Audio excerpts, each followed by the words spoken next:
Good morning. Welcome to the last session of the 2020 HAM Exposition New England Areas Academy webinar series. I'm Steve, WA1EYF in Amherst, New Hampshire, the producer of today's session. Your presenter today will be Justin Cates, KB3JUV. Justin is the Emergency Management Director for the city of Nashua, the second largest city in the state of New Hampshire. He's been a ham for almost 17 years and has extensive experience in working with volunteers. His topic today will be working with served agencies. If you have any questions during the presentation, please type them in the Q&A box at the top or bottom of your Zoom screen. We will address all questions at the end of the session to avoid disrupting the flow of the webinar. Please note that the chat has been disabled. Thank you for attending. So yours, Justin. Thanks a lot, Steve. Good morning, everybody.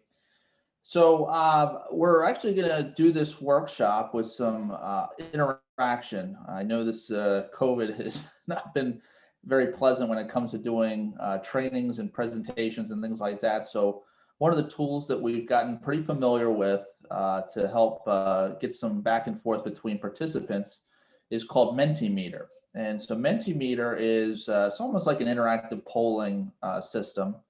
And so what you'll do is, if you're looking at the screen right now, at the top, you'll see menti.com. Go to that website. You can either go on your phone or another browser window and type in the code that you see up on the screen. It'll be on every one of our slides. So if you miss it on the first slide, that's no problem. And the first question that we're going to ask you is, what state are you from? So go ahead and put in the 2-digit acronym for your state. And we'll see where everybody's from. I'll give everybody a moment to just try this out and get familiar with it.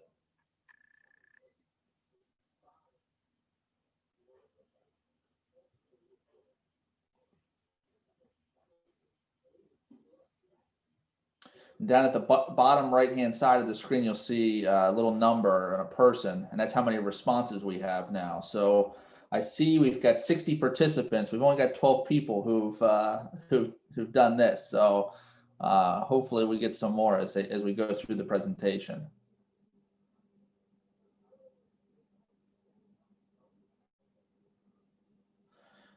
So now we can actually see here. Let me get a word cloud now where we can see where some of the people are from. So we've got Massachusetts being sort of the most significant location, New Hampshire, Pennsylvania, Connecticut, North Carolina, New York, Texas, Vermont.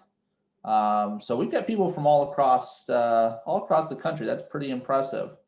Now, one of the things that we'll do is with this presentation, we'll sort of modify some of the discussions that we have based on the area you are in the country, because it does change a little bit here in New England when it comes to working with served agencies. And so we'll make changes as we go through here. But yeah, great. 35 people had filled out the form, so that's pretty good. Thanks a lot. So working with served agencies, the idea behind this workshop, really to get an indication of how we're going to work with emergency management, fire, police, public health, those different organizations for emergency purposes. And I hope that I'll be able to bring some experience to this from both the side of a volunteer as well as from the side of a served agency. So another Mentimeter question. So if you got the hang of it for the first one, what we hope you'll do is give me an indication of what you want to learn from this workshop. What are the things that you're interested in? This question is set up a little differently than the last one where there was a word cloud. This one here, you can type in a free form response. So type in whatever you are interested in learning from this workshop. And that way we can kind of get an idea of what people's expectations are.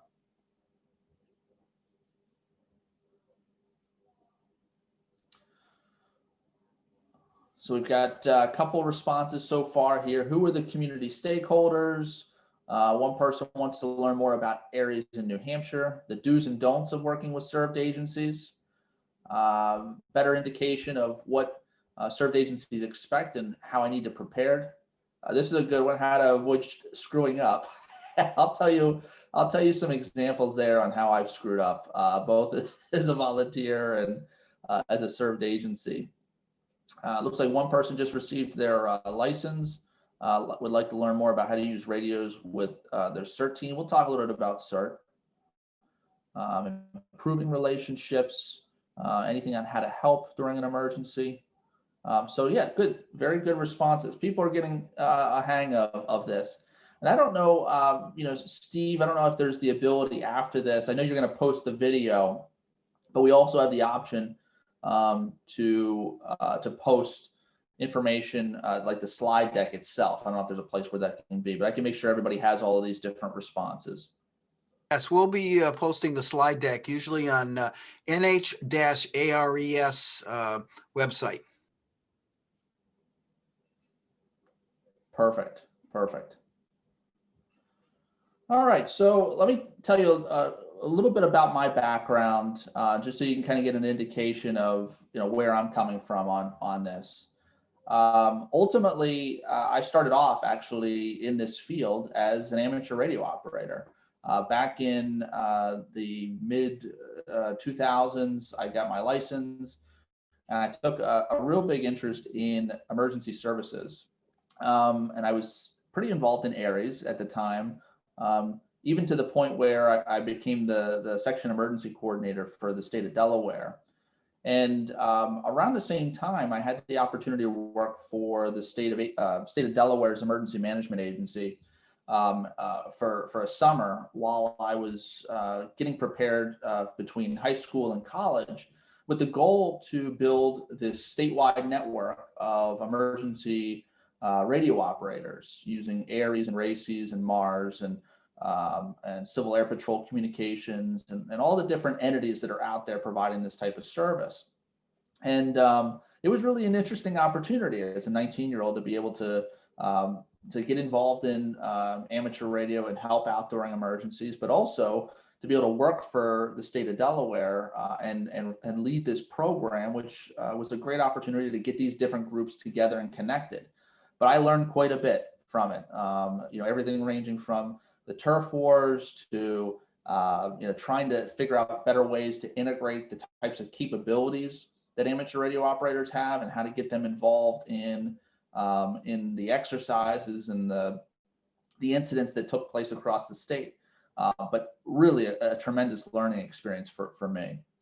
And and now today I'm serving in sort of the other side of this equation, where I'm looking at it from the served agency's perspective. As the director of emergency management here in Nashua, New Hampshire, we've worked closely with our ARES group, as well as other volunteer groups, to be able to support the city with disaster response and recovery.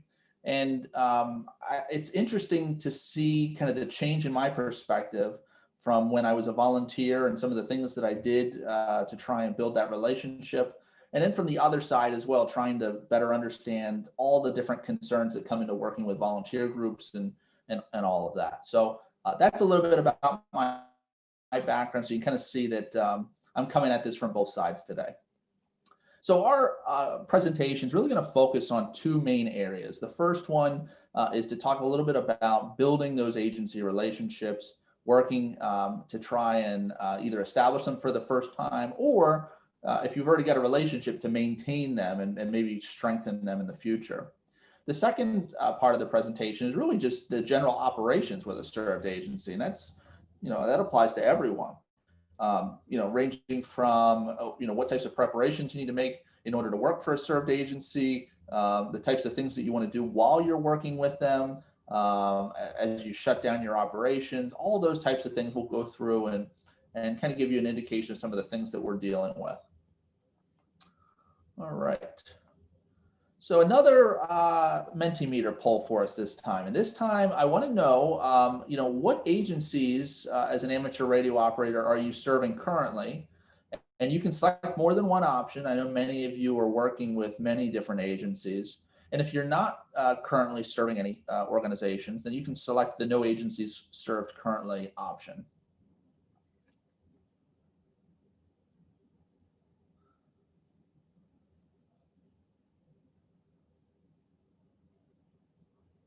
Interesting. So we've got, looks like Red Cross is pretty significantly a big customer. Emergency management, National Weather Service. My assumption is a lot of folks are involved with the Skywarn program. We have other, so I'm guessing there might be a variety and options there where you might be working with some unique agencies within your jurisdiction. I put in Public Works. I was not sure if anybody was actually doing any work with them, but looks like we've got at least one person who is doing some work with Public Works.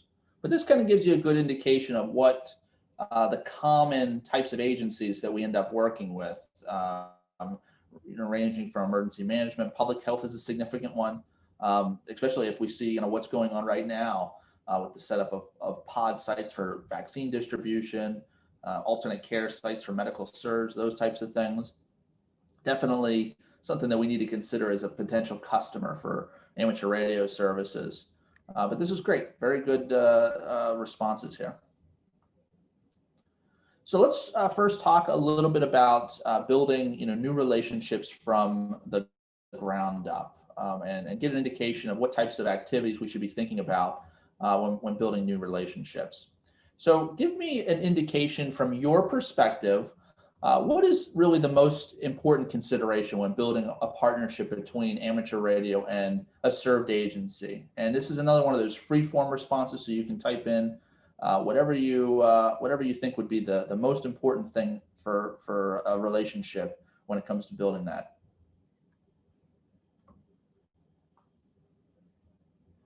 Trust. Yeah, definitely trust would be one. We want to have a good relationship where people can trust that we're going to be involved, we're going to respond, we're going to know what we're doing. Clear expectations is another good one. Making sure that there's an actual need. I think that's one of the common ones that we see is sometimes we might not have a real great mission when it comes to an incident response. There's not a communications need. And so the agency or the organization ends up getting involved in things that are outside of their mission, outside of their scope. Clear communications, making sure that there's good communications. It's kind of funny, that we're in the communications business, yet it seems like sometimes the relationship between the served agency and ARES can be not the greatest communication channel. Making sure that the agency knows the capabilities of amateur radio. Definitely another important one. I see professionalism, that's a good one as well. So great responses.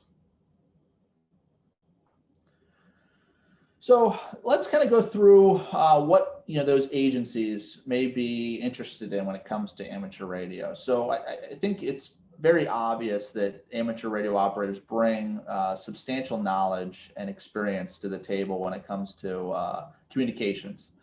And it's interesting because we have not only the operators, the people who can serve as those communications links, but we also have the equipment in a lot of cases. And sometimes that equipment might be our own personal equipment. It might be equipment that is owned by the served agency, but we have a really robust system of operators and equipment. And even more importantly, just like you would find in public safety or any other agency, the folks that we're involved with are trained. They're trained to do what they are meant for, which is providing communication support. So all the drills and the SET and all those types of activities that ARES engages with throughout the year help to build a robust and trained operator pool. And I think another important point is ARES is very adaptable to the types of situations that are out there when it comes to being able to serve organizations. And in many cases, ARES is out there working with a variety of local, state, and federal agencies providing that support already. So it provides a good example when you go to a new organization because you can say, hey, we've been serving the county emergency management agency for a number of years and have done a great job with them. So ARES can be a dependable resource. And that's a great opportunity for us to build in a new relationship with a served agency. And that's why a lot of times, fire chiefs and police chiefs, emergency management directors, they hear about this in their training programs, that amateur radio is an asset. And if they haven't leveraged it yet, in a lot of cases, it takes them one disaster to realize that they need to build that relationship. So when it comes to creating a new relationship for the first time, we want to obviously do this before an incident. During the incident is never really a good time. They always have, in the emergency management profession, they always have the joke, never use the disaster as the opportunity to trade business cards. And that's really true. We don't want that situation to really be the first time during a disaster. So this is an opportunity while things are calm, and you have the opportunity to plan and really build your capacity with this organization, to meet with them and understand what their needs are.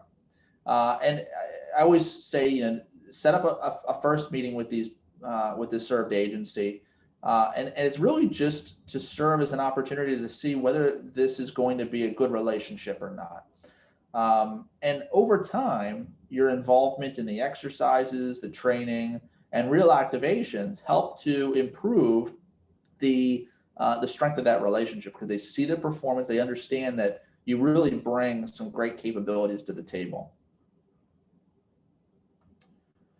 So in that first meeting, I think one of the most significant things that we want to do is ask questions, and it should really be from both sides. The ARES organization really wants to get a picture of what types of involvement they're going to be getting themselves into. And the served agency really needs to understand, what are the capabilities of ARES, and what can they do to assist our agency during a disaster, or even before a disaster? Because many of you know that amateur radio is heavily involved in service events, public service events as well. But this is an opportunity to get to know both the agency and have them get to know the ARES group as well, really trying to figure out what the best approach is to building this relationship. So some of the things that we want to bring to that first meeting, definitely bring an open mind. And the reason for that is because you will see such a spectrum of different served agencies and sort of their professionalism.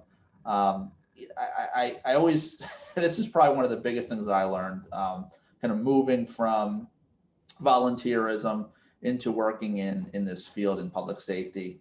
Every public safety agency is not, the New York City Fire Department. It's not, Los Angeles Police Department. It's not this highly professional organization. Remember, we're dealing with sometimes served agencies who are volunteer fire departments.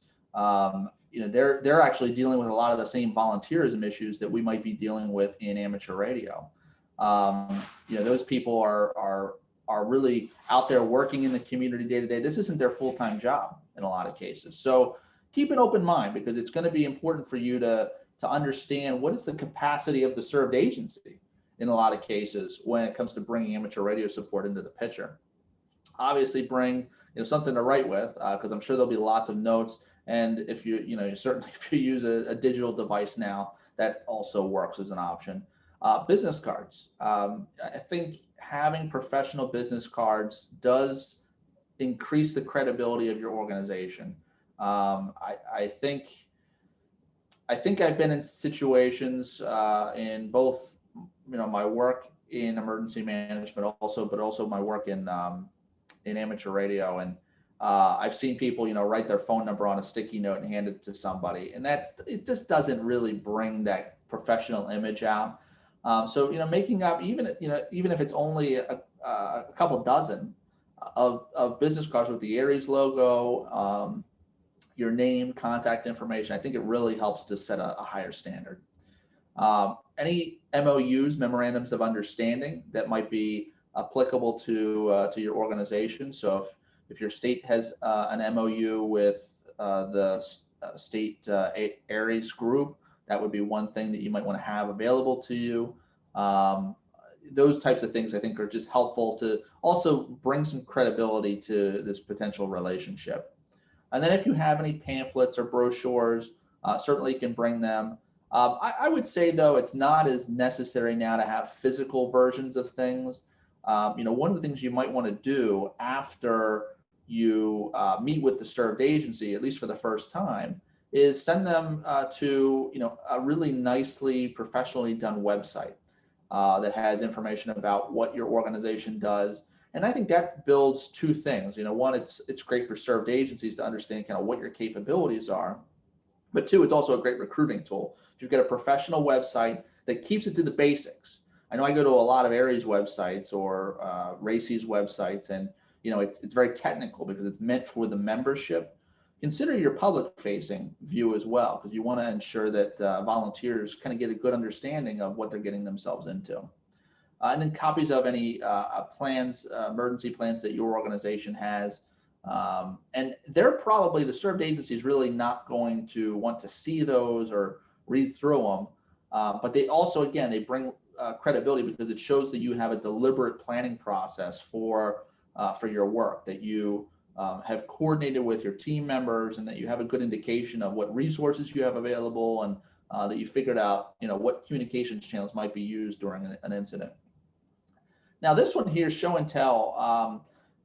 This, it says here if they ask for it, and that's really a true thing. I know when I was heavily involved in amateur radio, that was the first thing I wanted to do, was show off all of my equipment and show people what it could do. Sometimes, and you have to kind of play this by ear. Sometimes the served agency, whoever you're meeting with, they might be at a tight time schedule, and they might not, have the time to really sit through a detailed demonstration. Not to say that they won't, but just consider that. Have the stuff available to you, and preferably, a professional ready to go kit. So that way, when you pull it out and you turn it on, it works, because you don't want to be, showing up there and the thing's not really performing the way that you want it to. And this is really focused from the perspective of a voice demo, but certainly if you're confident that a demonstration of WinLink or some sort of a digital mode, that also is a benefit to show as well, because I think it's really important for the served agency to know that you have that capability as well, that you can send text related messaging back and forth. So now I want to hear from you. From your perspective, at the first meeting, what would be some of the questions that you would want to ask the served agency? Kind of let me know if there was a question you wanted to ask. What would that be?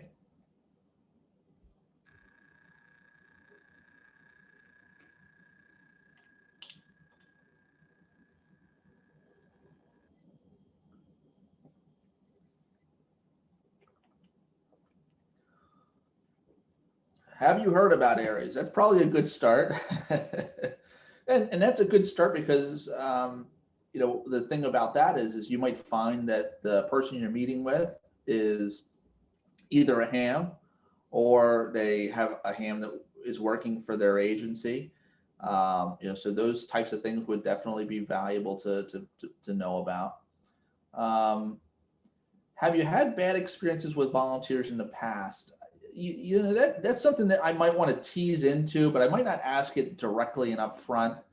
I would probably base that off of if it seems like there's hesitation. Then I would probably ask, what are some of the concerns that you have in working with volunteer organizations, rather than focusing it from what types of bad experiences have you had in the past. Is there any space available? That's definitely something that we will want to talk about. How can we be of service? What do you need? Rather than us trying to, push something onto them, how can we assist them with communication services during a disaster? What training about the agency do they offer? Yeah, definitely know about training opportunities that they have. That would definitely be important. Yes, definitely. We would want to know, while we wouldn't want to ask maybe directly about whether they had any bad experiences with volunteers, but we would want to know whether they did work with ARES or some other amateur radio group in the past. And that gives us an indication of, something happened back then. It was either, lack of volunteerism, there some sort of a dispute with the equipment. It could have been a variety of different things, but that would be something we'd want to definitely get a good understanding of. So yeah, these are good. Very, very good. Have you used exercises which include communications outages? That's a good one as well, because that'll kind of give you an indication of how familiar they are with the potential that they could have a communications failure. And that's another thing I think is important for the volunteers to be aware of, is that the served agency that they're working with, they might sort of be naive to the possibility that communications could fail. So that's something that you'll have to adjust as you're working with the served agency. Great responses. So let's talk about the first meeting. So some of the questions that might come up from the perspective of the served agency. They're going to want to understand, the capabilities. And I'll tell you, this is the big reason for this. It's not really to understand how it's going to integrate directly within their operations plans. That'll be a small piece of it. Honestly, they want to know that this relationship is going to require some involvement. It's going to require some work on their time. And they want to know, what are you guys bringing to the table?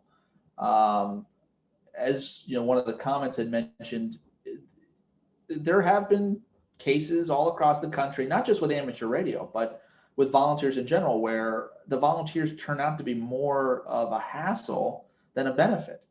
And it could be for a variety of reasons, but that could have easily put a bad picture into that person who you're meeting with. So that's a key thing, is they want to know, what do you actually bring to the table? And that's, I think, a key thing that you need to be prepared to answer. How long is it going to take for you to respond to an incident? And that's going to be sort of based off of, how many truly active members you have. How long would they be able to support your agency? I think that's another thing that sometimes we try and oversell, and we don't want to do that when we're meeting with a served agency. Always say, hey, this is where we stand currently. We have 5 members. They could likely work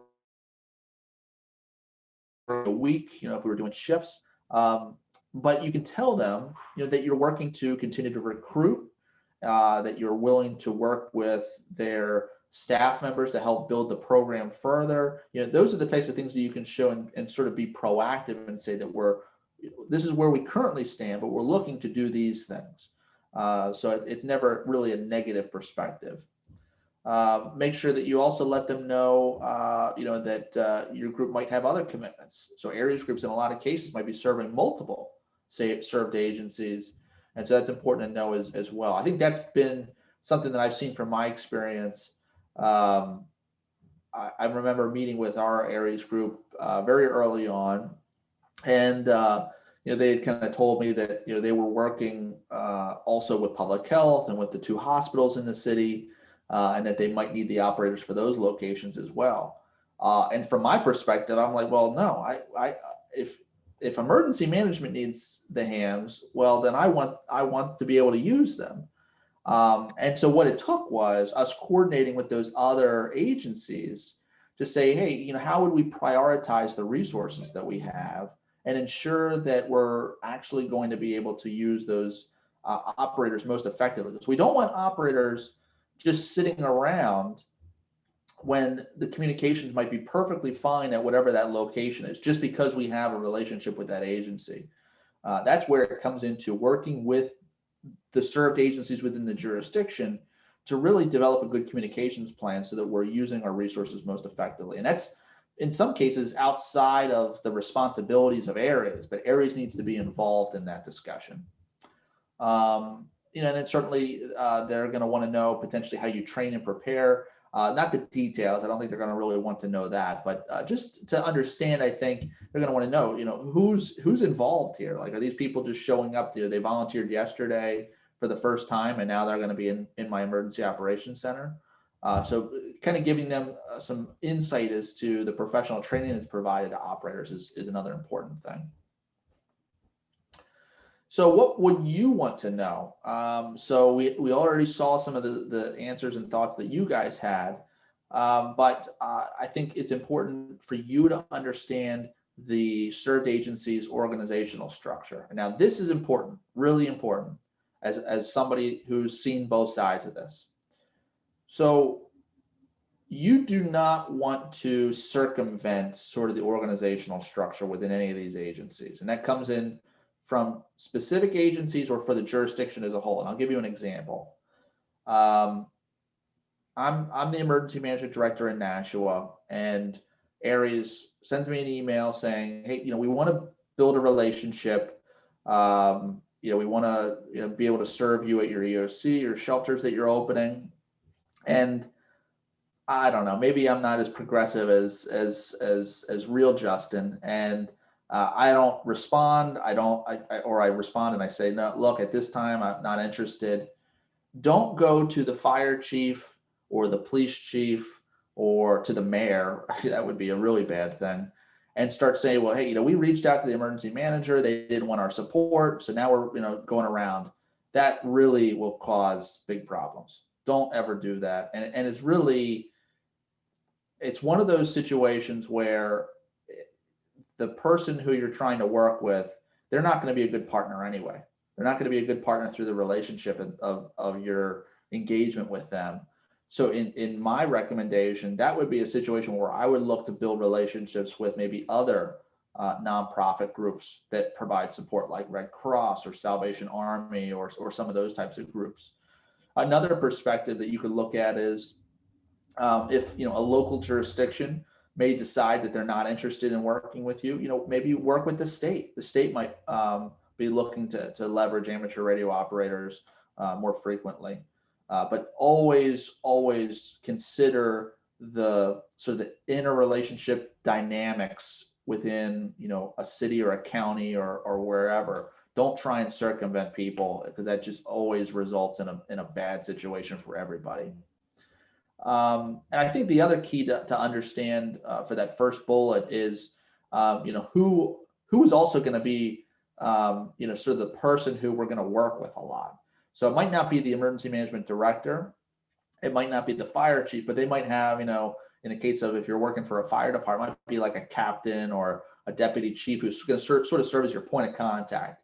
And that might not be a key thing for the first meeting, but you do want to know that there's going to be sort of a single point of contact for you. I have found that trying to track people down if you don't have a real good point of contact to ensure that you can get things done is really key. When I was working in Delaware, that was one of the benefits of having me work for the state emergency management. Was I was that single point of contact if the amateurs needed to get connected with one of the state agencies, they needed to get something repaired on one of the towers, they needed to get into the EOC. All those types of things could be done through that central point of contact. That's an important thing as well. You also want to understand, what sites or departments might be places that communications might be needed.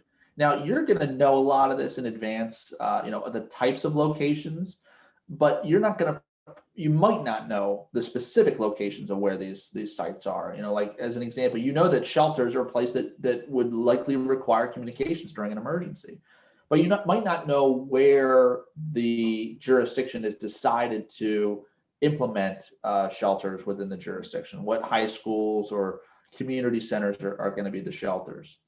So again, those are things you want to document when you're there in that first meeting, and kind of write those things down, so that way after you've met with this group for the first time, you can take a look on a map and say, okay, do we have good coverage in that area? Can we actually perform in that area? And then I think one of the comments that was made in one of the slides was, is there space available? That's an important thing as well. And I would consider this as sort of a served agency from my perspective. Is if the served agency says, no, we don't have space available, don't make that a situation where you're gonna say, all right, well, we can't work with you then, because you got to remember that these agencies in a lot of cases are working in old buildings, so they barely have enough space as it is. I know, even over at our police department, which is where our emergency operations center is here in Nashua, there have been so many challenges just to get my supplies put over there for the EOC, let alone stuff for the amateur radio operator. So don't say that that's a definite no if they can't provide space. And instead, try and consider how you'd work the problem. Maybe it's a situation where you build a go kit, or even have the agency build a go kit for you, so that way it can be quickly deployed to the site. So definitely something to consider. Can you arrange planning visits? And that's something that you would definitely want to do. It might not be, have to be immediately after the first meeting, but you would want to go and see these sites, get a better indication of where you might be able to set up antennas, what windows can be open to run coax. Those types of things are good because it gives you a better indication of what types of planning you're going to have to make as well.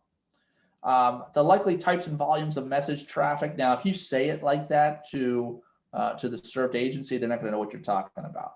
So what you want to know is, during an emergency, what types of information is being passed. Get an idea of what types of systems they're currently using. Are they using two-way radio?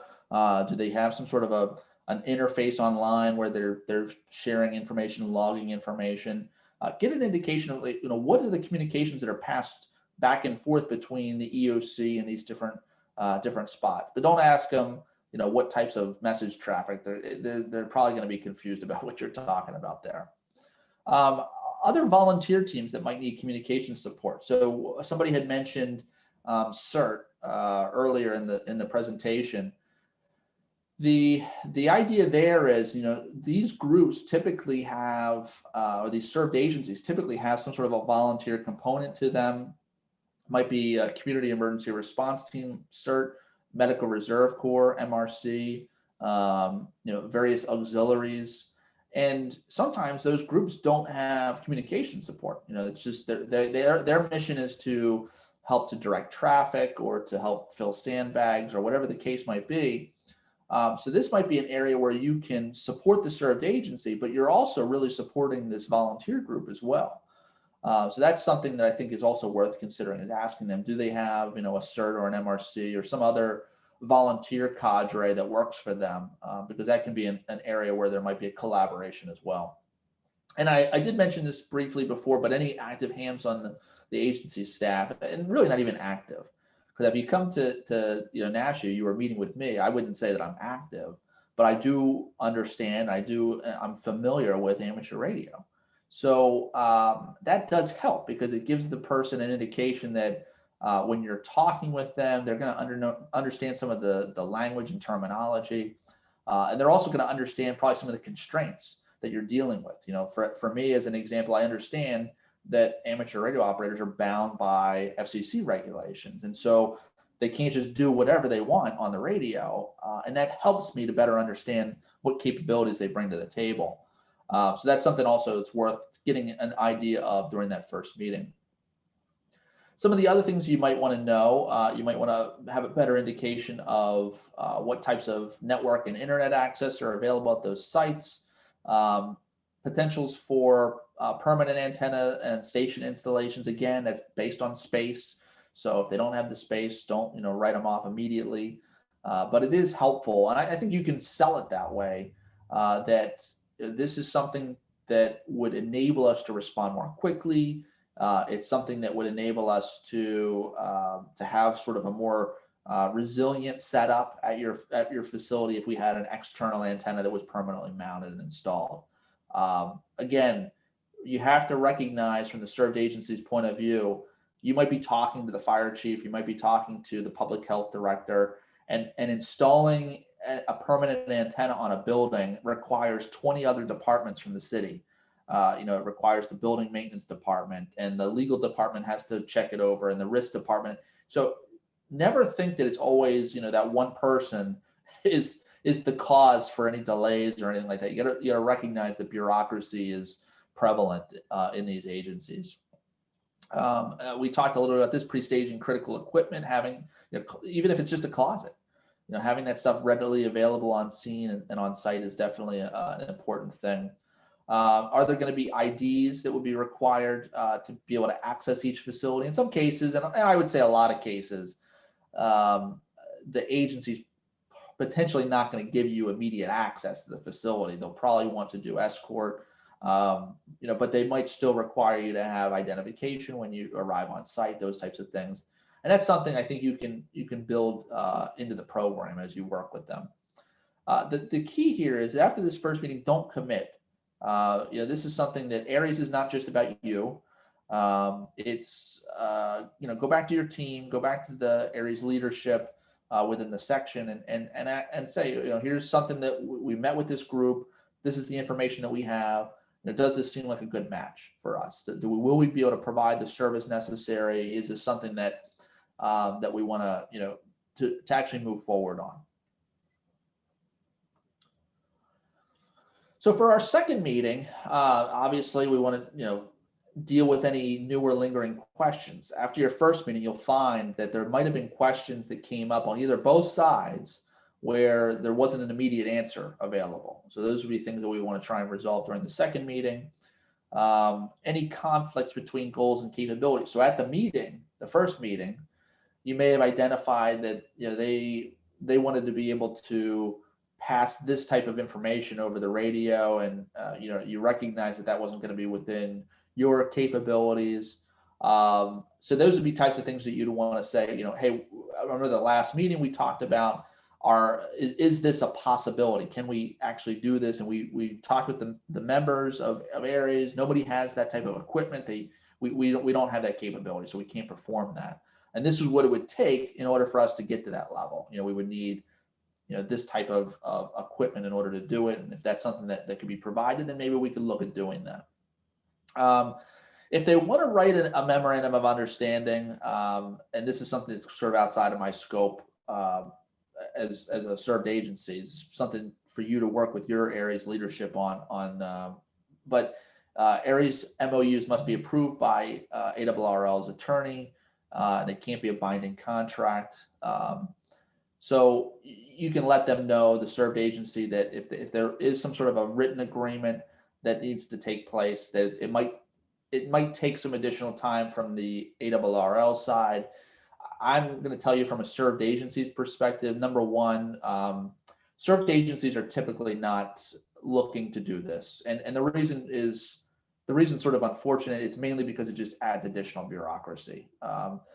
Everything we've been taught, both as an emergency manager as well as from the volunteer side, is that written agreements are always best because they help to clearly identify roles and responsibilities.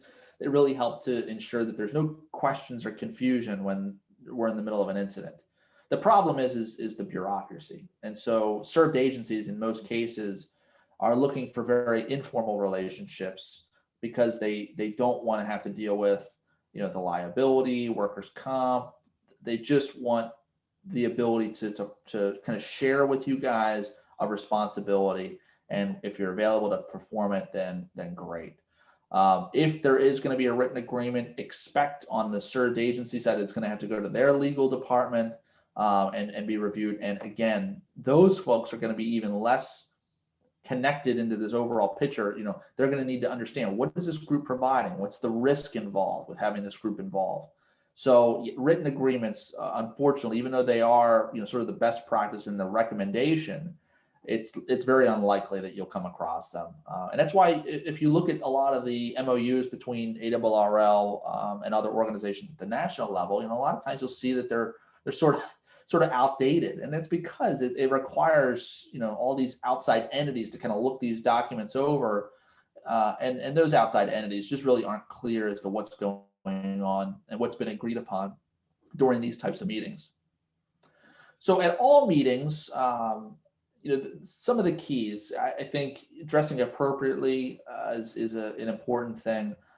You don't need to dress up in a suit, but I think even if you're just showing up with a polo shirt with the ARES logo or those types of things, I think just make it look like you're actually a legitimate organization. I think a good example is look at the Red Cross. So the Red Cross, they're all their volunteers, even if it's something as simple as one of their Red Cross vests, they just have a uniform look to them and professional kind of picture image when it comes to working with a served agency. So definitely something to consider for ARES as well. Being on time, being prepared, obviously those are things that are probably not we're not going to question those. Those are definitely important. But being professional does build credibility, and I think that's an important thing from the served agency's perspective. And as we had mentioned earlier, always undersell, never, never say that you can do all these different things, and then when it comes to actually being able to do them, you aren't able to do it. That's a great way to lose that relationship between that served agency, because there's no reason to bring them back if they are going to continue to, make up stories. Don't promise, every mode and system under the sun. We all recognize that we don't have unlimited budgets to do everything, and especially since much of the equipment is personally owned and financed, we don't expect that everybody has the ability to do everything. So again, always undersell, say what's realistic for your agency or your organization to be able to provide. And if you don't know the answer to a question, say so, and then be willing to follow up, write it down and connect with them after the fact. And as I had mentioned, this is a situation where you always want to look from positive terms. Never say, well, we can't do that and we're not going to be able to do it. Always say, well, here's some opportunities for us in the future. This is what it would take in order to be able to do this. We'd want to try to recruit 5 more members. We would need this piece of equipment in order to do this. And, that's something that we can work towards. So those are things that, I think is a way to frame all your responses and your questions. Exercises. So another thing that you'll do when it comes to maintaining a relationship with a served agency is definitely get involved in the exercises. This is something that is an opportunity for you to demonstrate your capabilities to outside agencies. And I think this is something that also is an opportunity to network with other groups that you might not have a relationship with. I know from some of my first exercises that I was involved with amateur radio in Delaware, we would be at an exercise working for a served agency, and then 10 other organizations would come up to us and be like, what are you guys doing? Who are you guys? And that's the opportunity for you to use your elevator pitch and say, oh yeah, well, so we're communicating right now with this agency and that agency, and here's some of the information that we've been passing forth. And people are just like, wow, that's great. And it's like, so when I first started in this, and I know many of you are a hell of a lot older than I am. When I first started in this back in the mid 2000s, we didn't have smartphones. So the ability to pass along text messaging, emails, things like that, it wasn't very prevalent out there. Now every first responder's got a smartphone and that type of stuff can be passed along. But I remember showing up at exercises and showing that we could do, emails over radio and stuff like that. And people were like, wow, that's pretty impressive. The angle to sell it to now is you show how simple the solutions are and how they're not reliant on all the other infrastructure out there. And exercises are a great opportunity to demonstrate your capabilities. I think another important tip, coming from my perspective, from both when I was a volunteer and now, is not all exercises are going to require the use of amateur radio. So just because a jurisdiction is doing an exercise, an active shooter exercise is an example, because those are very popular right now. Everybody's, that's the hot topic. Doesn't mean that we need amateur radio involved. You don't have to force your way into the exercise and have to set up and do all that other stuff. Be realistic. Is there a need for communication support during the event? And that would be an opportunity for you to get involved in it. Be realistic in your participation. So one of the things that you'll find in a lot of cases is folks will do an exercise and they'll have all their stuff set up in advance. They'll have the volunteers there. Be realistic with it. If the exercise is going to start at 9 o'clock, well then say, okay, well, when would we be notified for an activation? And go through the process of your call trees and everything like that, and see how long it would take to get everybody there, because you're not doing anybody a service by having everything prepared and ready to go for that exercise with the served agency. So consider that as well. It might also be appropriate to have somebody from ARES help with the exercise planning team on developing the scenario. And that person is sort of outside of the picture. If you've got one of your volunteers who's helping on the exercise planning team, they really shouldn't be involved in the actual exercise, because now they sort of know what's going on behind the scenes. They know the scenario and the injects and things that are going to happen. So you can certainly offer that up to the served agency and say, hey, would it be helpful to you to have one of our members serve on your planning team to help make those communications failures more realistic and better integrate areas into the overall exercise design. And I can tell you from real life experience, this was one of the first exercises that I was involved in when I was in Delaware. Don't add your own injects into the middle of the exercise. So we were in the middle of a radiological exercise for the state. And I was also involved with a military affiliate radio system at the time. And one of the big things that they were involved with was essential elements of information reports, being able to say, okay, this is going on in this jurisdiction. We need to send this up to let served agencies know what's going on. And I just thought, oh, well, let's send some of these in. We're in the middle of this exercise. We've got a radio operator there. Let's send some of these in. They're sort of related to the scenario. But we'll say that there was an earthquake over here, and we'll, just practicing our skills. Well, that really threw a wrench into the whole thing, because, these messages are now getting put into the EOC digital system that was there. And so now all of the served agencies that are sitting there in the EOC are looking at it and they're like, what is this going on? It caused massive confusion. It was really a mess. And wow, was that a lesson learned for me? So, familiarize yourself with, it's called the Homeland Security Exercise and Evaluation Program, HSEEP. There's a full course on it, multiple days, but this is an online course here that's a couple hours, and it gives you just a good indication of the work that goes on behind the scenes to build an exercise, and the reason why you don't want to just throw stuff in randomly throughout the event. So it's something to consider as well. Another thing to consider is relationship maintenance and networking. So check to see if the served agency that you're working with has some sort of a committee or work group that's involved in emergency planning. In Nashua, we have a local emergency planning committee, and NEARES is a part of that. They attend all the monthly meetings and they get involved. And that's a good opportunity for them to kind of understand what's going on with the other agencies, and there's maybe potential opportunities to help out.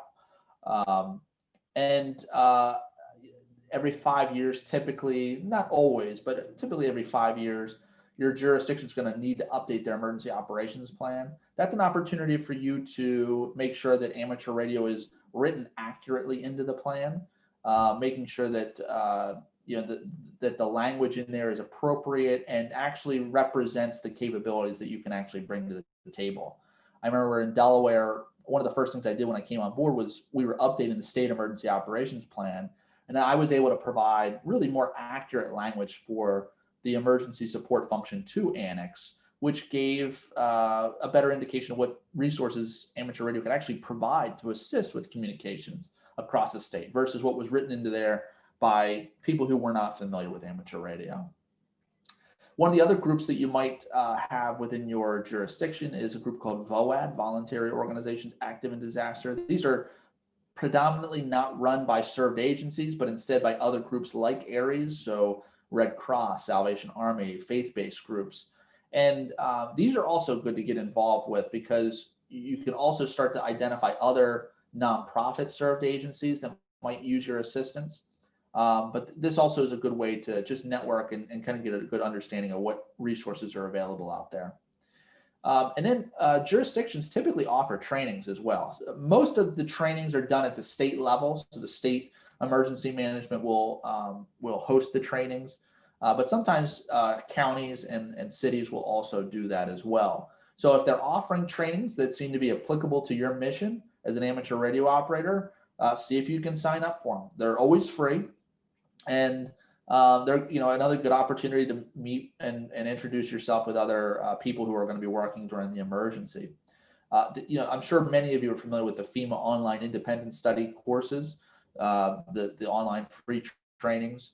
Those are good because they also help you to build your language and the lingo that emergency responders, emergency management are using. So you can kind of see behind the screen as to what's going on and really understand their side as well. So those are always good as well to do. So we're going to move into the next section here, actual operations, and actually go through some of the key considerations that we need to think about as an ARES operator working for a served agency. So we're going to ask another question on Mentimeter. And for those of you that might have joined us after the beginning, just as a reminder, you're going to go to menti.com, either on your phone or on another browser window. Type in the code that's up at the top, and you'll be able to answer this question. It'll pop up on the screen. So I want to know, what from your perspective, what could amateur radio operators do to prepare to serve a served agency? What would be some of the things that they would consider beforehand and be ready to go?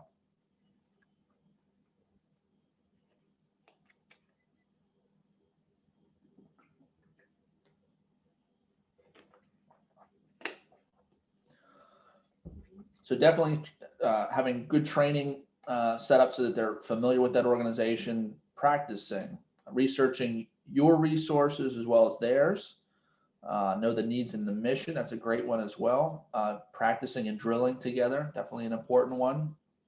Being familiar with the equipment and procedures, knowing the agency's mission, practicing the skills that you may need to implement as an operator, WinLink and net control and those types of things.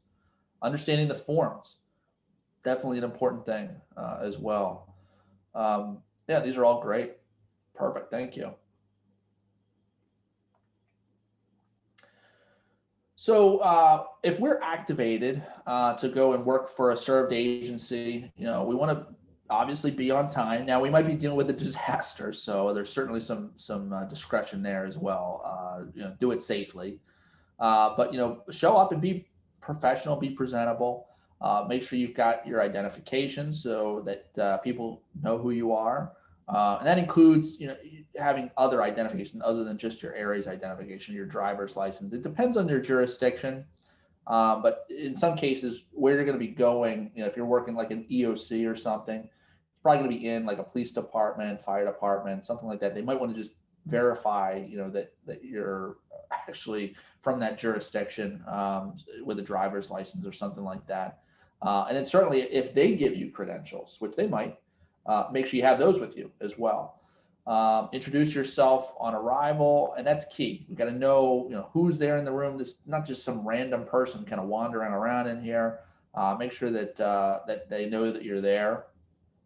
If you don't know where to set up, and that's going to depend on the situation, you should ask whoever your point of contact is. Probably not as much of an issue for those cases where you've got a permanent setup, or at a place like an EOC where it's probably very clear where you're going to be setting up.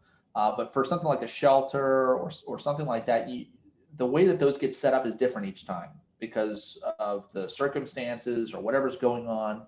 So never just assume, oh, I'm going to set up right here. Work the problem and try and figure out a solution to it. Verify who your points of contact are, and that can be challenging because you might have a lot of folks there within the room. So you got to figure out who is your direct supervisor when it comes to that served agency. Be ready to explain your role clearly, and that might be just as simple as saying, well, right now we're working to get a communications link between the EOC where we're at right now and these two shelters. Be able to say what you're working on and when you plan to try and get it up and running. Making sure that you're familiar with your equipment and having the manuals associated with them in case something pops up. Always know what to say and what not to say over the air. I think you've learned a lot about that in some of the previous sessions where you've talked about message traffic and stuff like that. But do consider, the challenge in an EOC or in a shelter or something like that, you got a lot of other ears around that are not, it's not like you're in your radio room. So just be considerate as to what's going on around you, and know that there's some other ears that are in there, and you always want to be professional. You're working, I know, as volunteers with friends.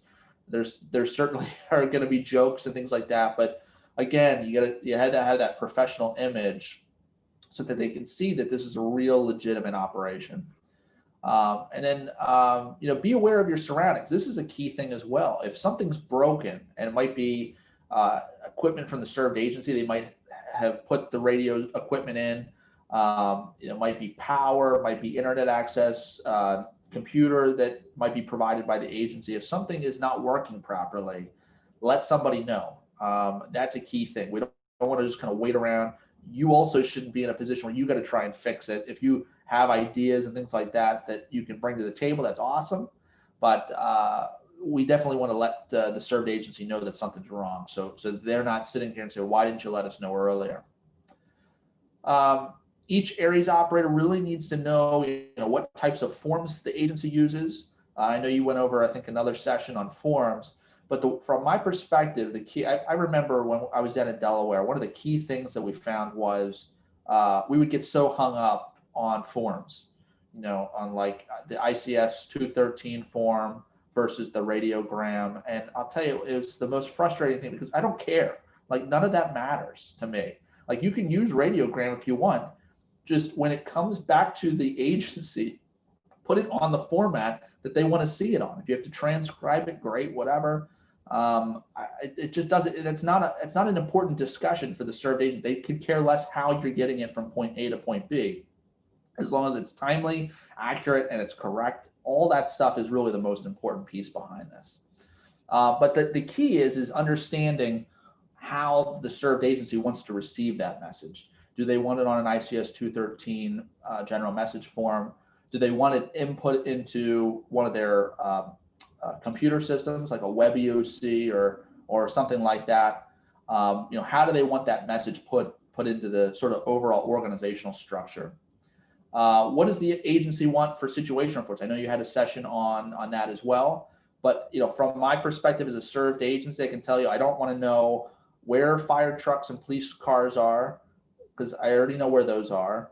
I don't want to know things that are already in our system. So our radio operators have access to web EOC within the EOC, and they can see the information that's coming from police and fire and public works and all that kind of stuff. If it's already in there, I don't need to know it a second time, from a second source. Those types of things just add additional confusion and extra work to the picture. So it's always important to really focus on the things that we don't know. And I think your session on situational awareness helped with that.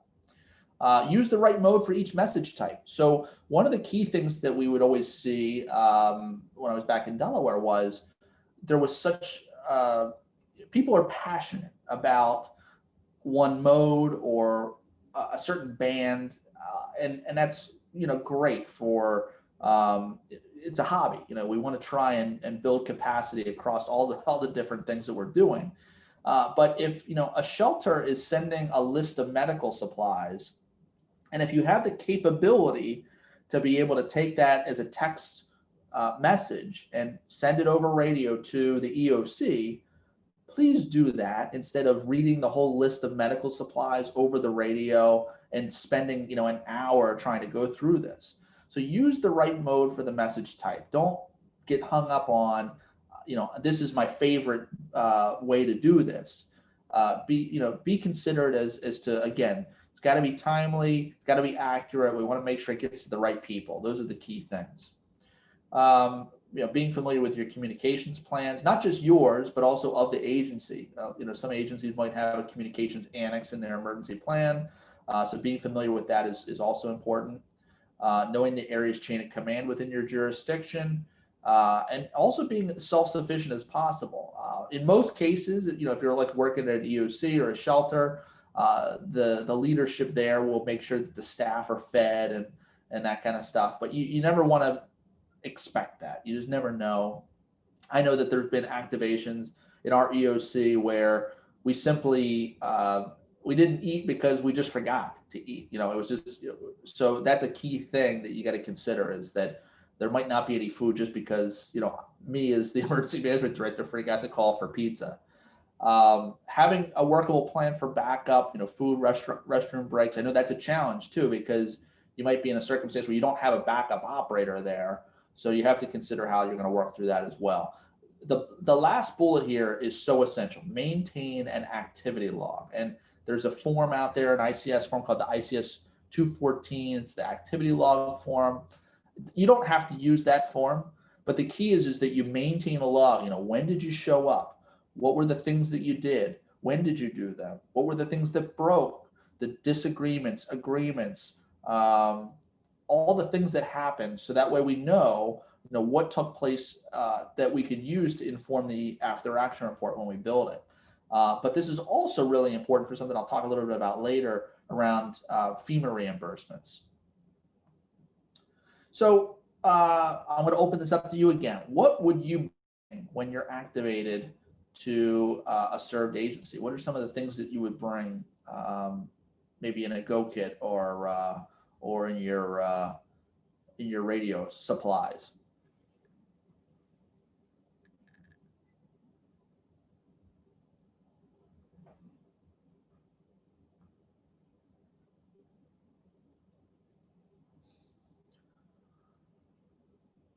So that's a good one. I would probably need those as well. The emergency operations plans, other plans. Okay, very good. Having a logbook, having your forms, that's a great one as well. Snacks, caffeine, having your radio, that's certainly one as well. I think one of the good things to think about is the served agency might have the radio set up for you. So they might have equipment there, antenna there. It's one of those stations where you just kind of walk in and everything's ready to go. But that doesn't, hold you from bringing maybe a backup. I'm sure you got plenty of radios, so it might be a good situation to have a backup in the car, and that way you can bring it in if for some reason there's a failure, because we know that kind of stuff happens. I see the NIFOG up there. That's a good one. The National Interoperability Field Operations Guide. Go kit should be tailored to the assignment. Absolutely. I think the key there is have a base go kit, the essentials, the things you're definitely going to need. But when you're activated, make sure that you ask, whoever's activated you, are there any special considerations or things like that you would want to include in your go kit? But all these are great. These are good responses. So some of the things we would want, obviously bring your go kit. That includes equipment, spare antennas, batteries, plenty of forms, pens, paper, all that kind of stuff. Anything else you think you might need within reason. So remember, just because of the circumstances we're dealing with, you might not be able to go back home to get it, especially for those of you that might be involved in like a county-sized areas, or maybe you're working for the state and you're traveling from a pretty far distance. It might not be easy for you to just go back home and get whatever you needed. So that's something to consider as well. And don't truck all this stuff into the building. Oh my God, I think that's, if there's one thing that I know does happen with our Aries operators, it's that they'll bring in everything. You don't have to do that. You'll leave the stuff in the car that you don't need immediately, and that way it's out of the way, because remember, these places are typically very small. You've got lots of people in there, so we're restricted on how much space we've got to be able to get. So we don't want to bring in 10 go kits and 20 spare antennas and all that kind of stuff. So other communication systems, I think this is an important thing, because I think this is a tip that I can sort of convey out to everybody from when I was working down in Delaware. So we want you to work with the other communication systems, not against them. The common issue that just prevailed all the time, and I spent so much time working at the served agency sort of on behalf of the amateurs, was they were so angry about the trunked radio system and how there was different potential failure points and how the system didn't do this and didn't do that. And probably in the majority of the cases, they were correct. I mean, when you're talking about systems like that, they're very complicated. There is definitely the potential for problems. But again, that's not our role and responsibility as amateur radio operators. Our job is to get the mission done. And our job's not to criticize and critique the engineered system that may or may not be working during the disaster we're talking about. It's irrelevant. And I know one of the big challenges we deal with is many amateur radio operators come from an engineering background or very technical. And so they're so willing to critique some other system, but we don't need to get involved in that. And that was the number one reason that my supervisors in the state were always angry at the hams, was because they were complaining about the trunked radio system and how it didn't do this and didn't do that. And so just consider that, consider that you're there to work with those other radio systems and figure out how you're going to get around vulnerabilities, get around failures, and be able to perform and serve that agency. That's the key that you should really focus on. And it's also important to really work and understand, the phone system within the location that you're at. So at the EOC, know how the phone system works, how to dial out, because you might need to make a phone call to another console there. And then for those more ad hoc locations, like a shelter activation, for those things, you might not know that immediately, but you should figure it out when you get there. So that way you know how to work the phones within the building. Computer access, where's the Wi-Fi? Do I have access to get onto the internet? Do I need credentials to get onto WebEOC or whatever the served agency is using to collect sort of all the incident messaging? And then the agency radio system. In some cases, you may be authorized to use that radio system. In some cases, you'll find that radio operators, it's not really just amateur radio, but they're manning the radio room for the EOC. So they might have a couple different systems that they have to deal with. So being familiar with, those pieces of equipment as well is something to be familiar with. And when arriving at the incident facility, it's important to figure out what's up, what's working. If there's a problem somewhere, know about that as well. So that way you can maybe start thinking about ways that you can use amateur radio to help build the communications link to whatever place that they're not able to communicate with. And then connect with the communications unit leader if that position has been activated. And not to say that that it will be every time, but it is important if there has been a comms unit leader set up for this incident to make sure that the presence of amateur radio is known there, because they'll want to know any specific frequencies or channels that are being used so they can put it on their communications forms. And they also might have resources to assist you. If you're in need of coax or batteries or whatever, they might be able to help with some of that stuff. So important to be familiar with the COML during the response. So some of the times we get requests, right? We get requests as to, hey, can you do this? And it might be outside of the scope of what we would typically see for an amateur radio operator.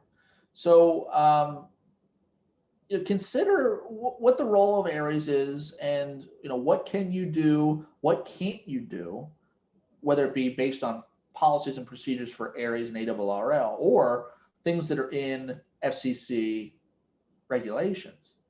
And think about this: are non-communications requests okay? So I'm going to ask this question: if you were asked to fill sandbags by the served agency, how would you respond? I want to hear what your response would be for this.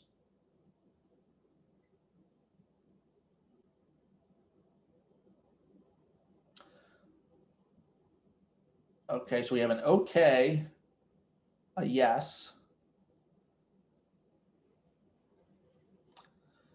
Yes, if it doesn't interfere, not the best utilization of my skill set. Okay, if we had a backup at the radio.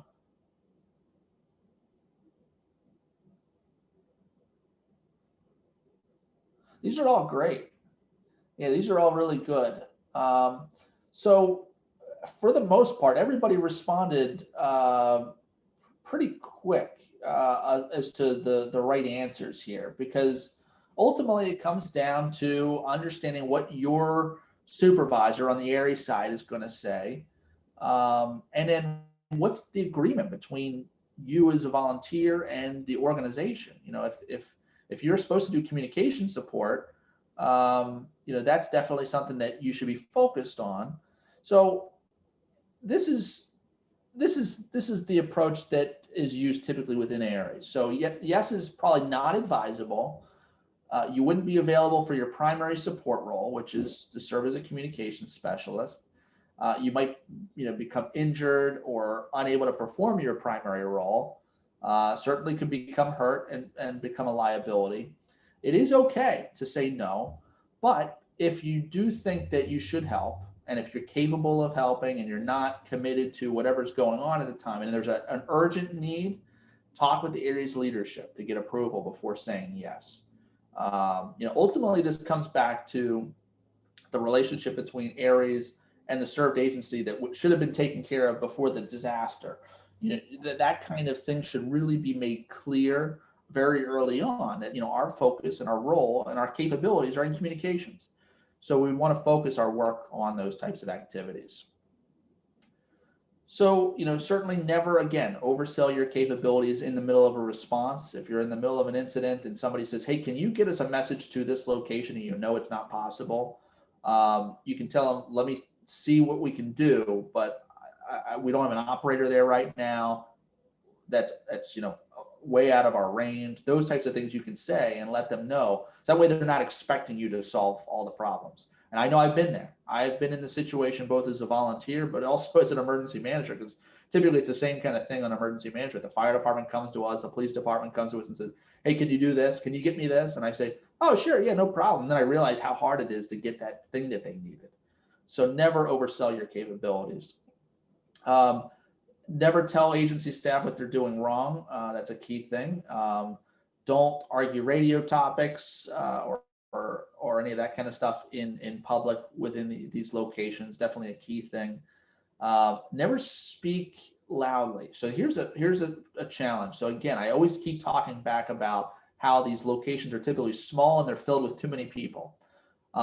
It's very noisy. And so if you have the ability to have a headset, if you can use that, that will be a tremendous benefit to keep people very happy in the EOC or at the shelter or wherever you're at. Because again, it's going to be very close quarters in most cases, and so we don't want to be too loud in the area. You know, stay busy, even if it's something where you're reading over the plans or you know, putting together documentation for future activation. You know, always look like you're doing something. And never complain. Always try and find a solution for what you're working on. You know, don't fiddle with your equipment. I would say this is another challenge because if they're bored, a lot of times you'll want to set it up a different way and you know, get it to a setup where it's ready to go and it's you know, it's set up so that you can operate without having to tear everything apart and start over again because you've been experimenting. I know that that's our nature in amateur radio, is to experiment, but remember, if we're activated for real, we have to get things set up and ready to go so that way we can perform. Really, the only time you should be experimenting is if you're really trying to do something that the served agency needs you to do and you don't currently have the capability to do it. You have to try and come up with some sort of an alternate solution. It's possible that the media could be at the location that you're serving, could be at a shelter or some other location. But remember, you know, in the majority of cases, that agency is going to have a public information officer. So we want to make sure we're coordinating any of our messaging through that person.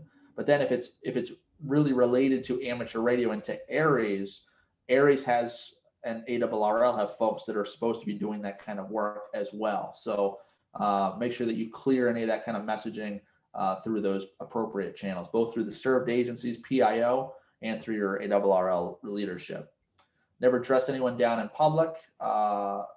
That's something that I've been on the dressing down end of when I was in amateur radio, because you know, I'm learning. I'm trying to get myself familiar as a young kid, and you know, I didn't really know what I was doing in a lot of cases. So definitely don't find yourself in that circumstance where you're dressing somebody down in public, not appropriate.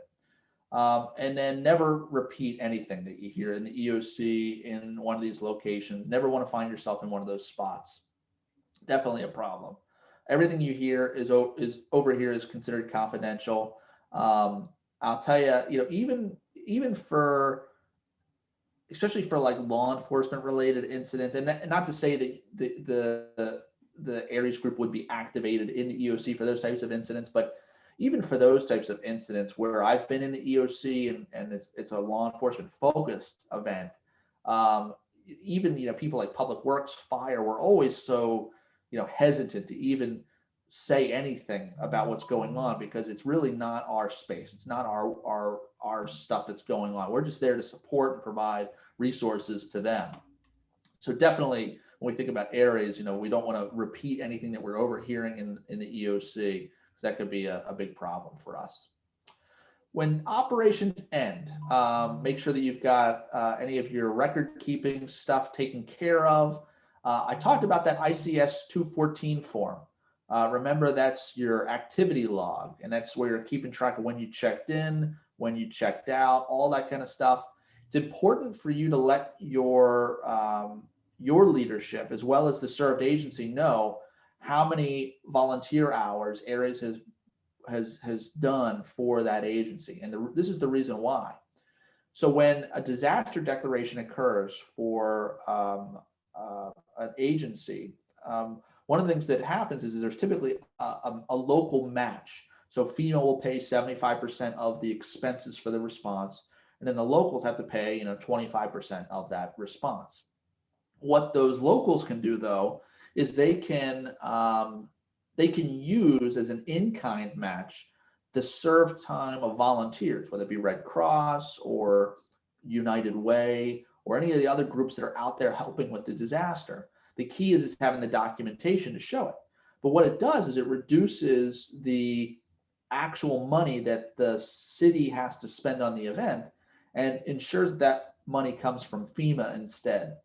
So definitely an important thing to make sure you're tracking your served hours, and so that way they can use those volunteer hours as part of the overall emergency response. Don't leave any messages undelivered if possible. That's an obvious one as well. Making sure your area is clean, making sure that everything's put away. That's another key thing, is after the event, if you've got a storage closet or something where equipment is stored, making sure that it's put back neatly and ready to go for the next incident. And also participate in the hot wash. So a hot wash, for those of you that might not be familiar, is typically right after, immediately after whatever it was, whether it was an incident or an exercise. You get everybody in the room together and you kind of say, all right, well, what are the top 3 things that went really well? What are the worst 3 things that could be improved upon? What do we need to do better for next time? Very quick, might not last any more than an hour. But definitely participate in that if you're there and if they're welcome you to get involved in there. But then kind of as a follow-on to that incident or to that exercise, you'll find that there's typically an after-action meeting and a report that's put together. And that's really important for you to contribute to as well as a volunteer group like Ares.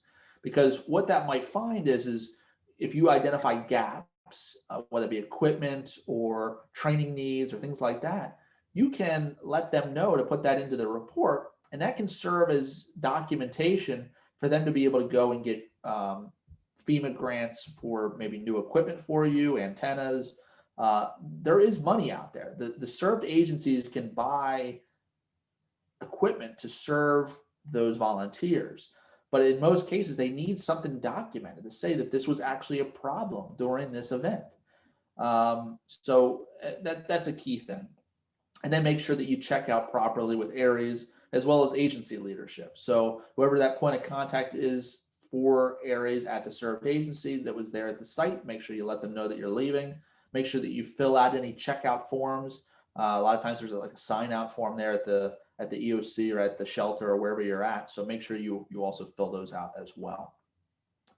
So that kind of closes us out, but I want to ask you from your perspective, what was the most important thing that you learned from this workshop? What did you get out of this, and what do you think you might be able to implement back within your organization?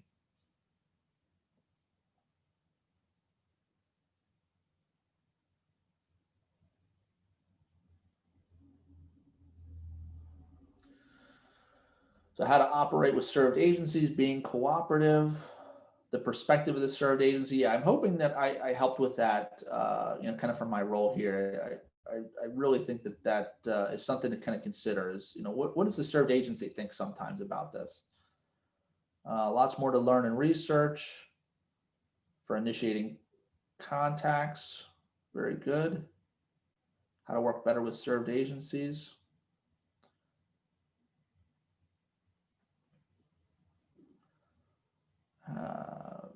No, these are good. Very good.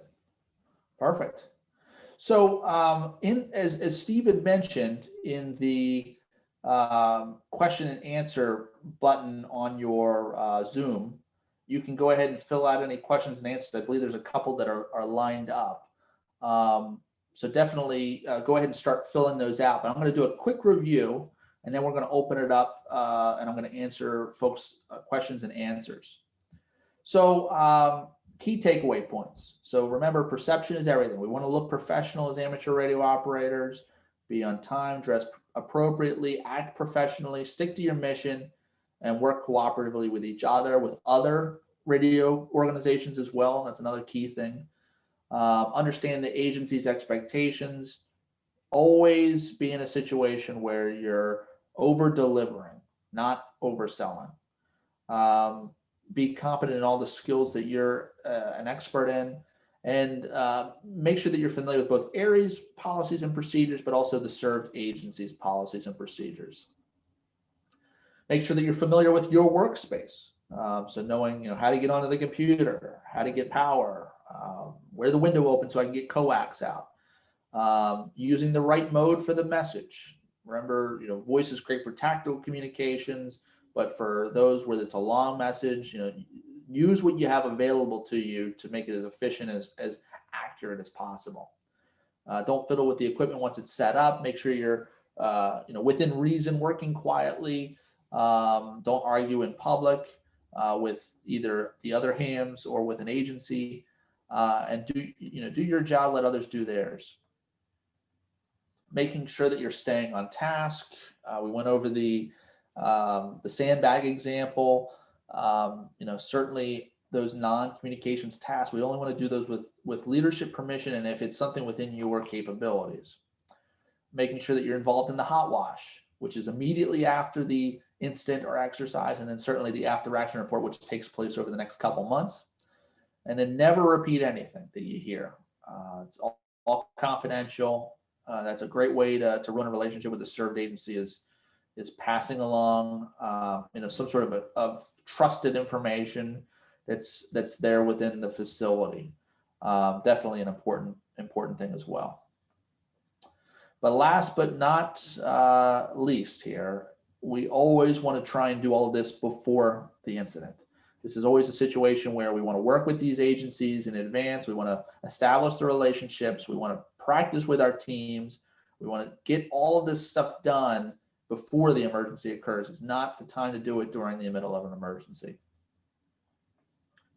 So here's my contact information. So if you want to reach out to me afterwards with anything that you have, but if you have any questions, feel free in the question and answer section of Zoom to start putting those in. I think we've got a couple. So Steve, how do you want to do this? Are you going to read these off and I'm going to answer, or do you want me to just read them off and I'll answer them? How does that work?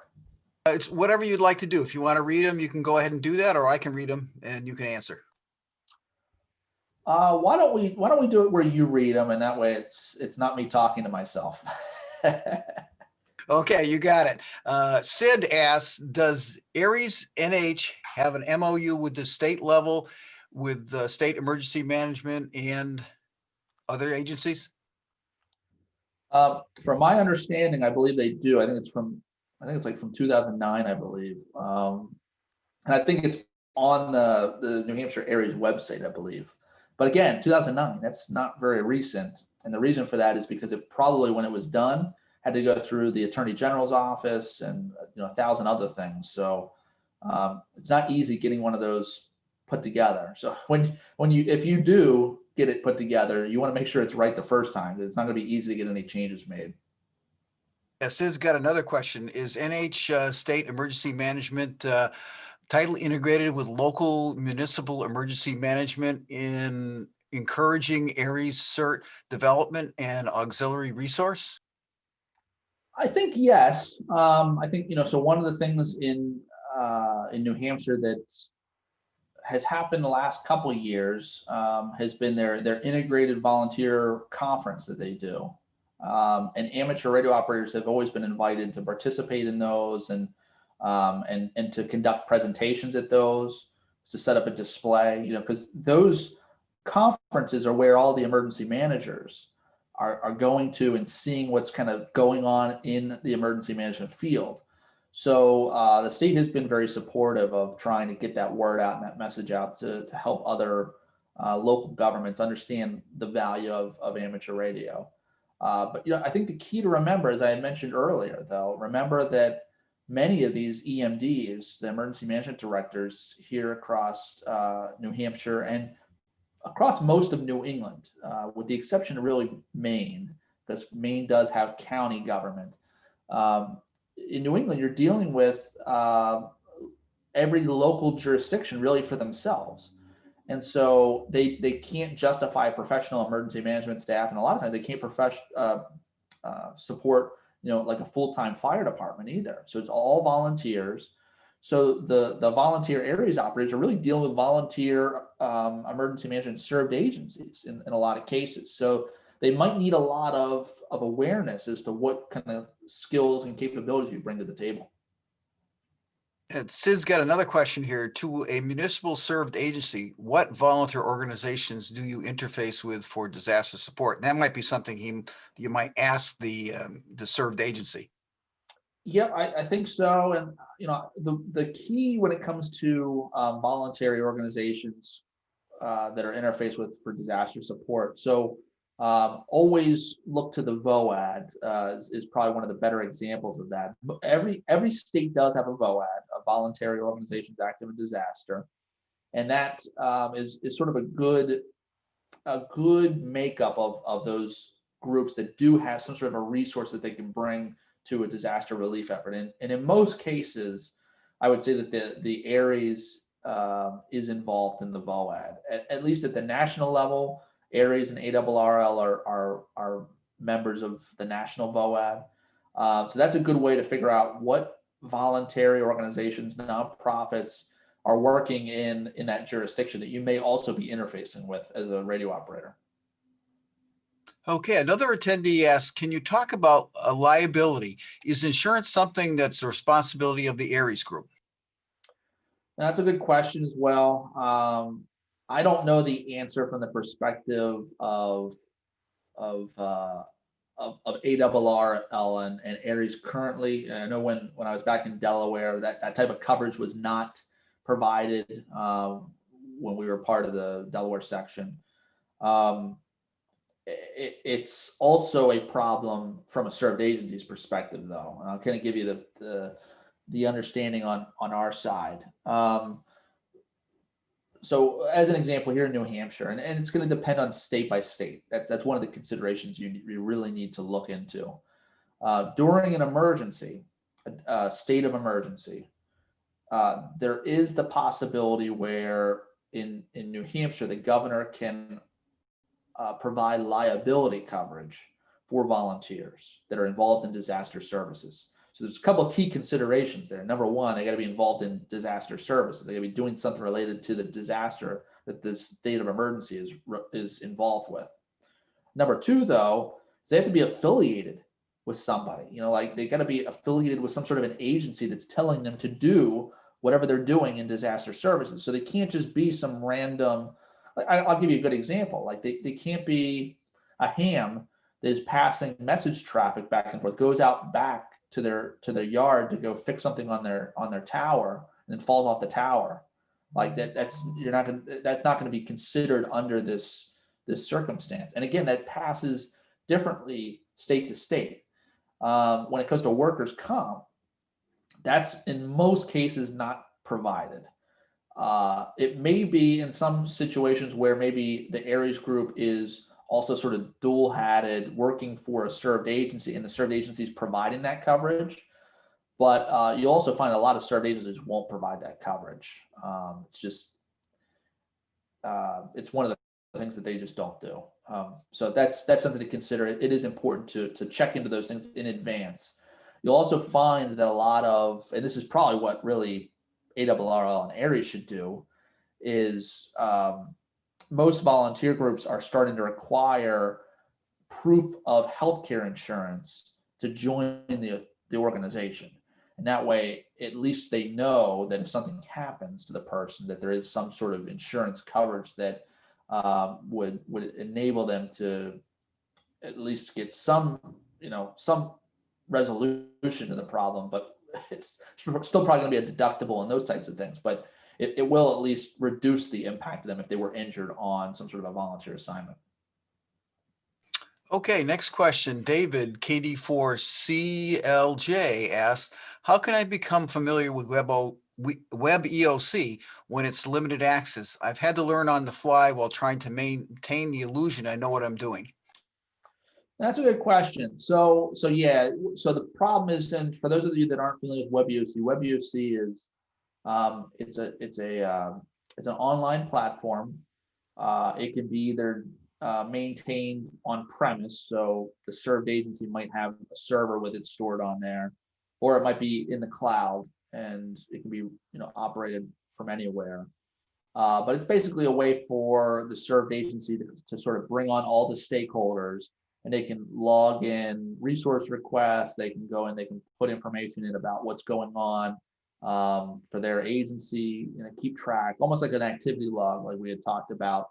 Sometimes there'll be files that are stored on there. So it's really just it's a place as a central repository for all the emergency management information during that incident. So the challenge is, number one, if you don't have credentials to get onto the system yourself, you might not be able to get on in practice. Number two, if the system isn't accessible outside of the network of whatever that served agency is, you might not be able to access it. The biggest problem is Web EOC is one of those tools it's purpose built. So each jurisdiction can build the boards the way that they want them, or way they want to set them up. So it's not like you just go to Gmail and all the features are all in the same spot. It's almost like like a Motorola radio where you can program every button to do something different. It's the same way with Web EOC. It's not a standard uniform thing across from jurisdiction to jurisdiction. So if you go on like the internet and you look up documentation on how to use Web EOC in one jurisdiction, it might be completely different on how it works and operates within your jurisdiction. The approach I would take with it is, one, check to see if your state or county emergency management agency does Web EOC classes. So as an example, here in New Hampshire, every month they do Web EOC classes. And I don't know what they've been doing during COVID, if they've been doing them virtually or what the case has been. But basically, every month there was an opportunity to go up to the state EOC, and you would basically go there for a couple of hours, and they would do training on it and practice with you and stuff like that. So that's one thing. Check to see if that's available first. If that's not available, that's an opportunity for you to go to your served agency and say, hey, can we set up a time to do a refresher training or to get practice on this? Or it might even be a situation where you say, hey, we'll put together a cheat sheet for you on how to do this, but we need to be able to go in at some point and practice using the system so that we can take the screenshots and all that kind of stuff. That might be something that the served agency would really like, because a lot of times it's the same problem. It's not just the hams, it's the public works guy, it's the public health people. Like if they're not using the system regularly, they're they don't know how to use it when it comes down to it. So that would be my approach, is check to see if they can allow you access to come in and practice using it, so that way you're familiar with it during an emergency.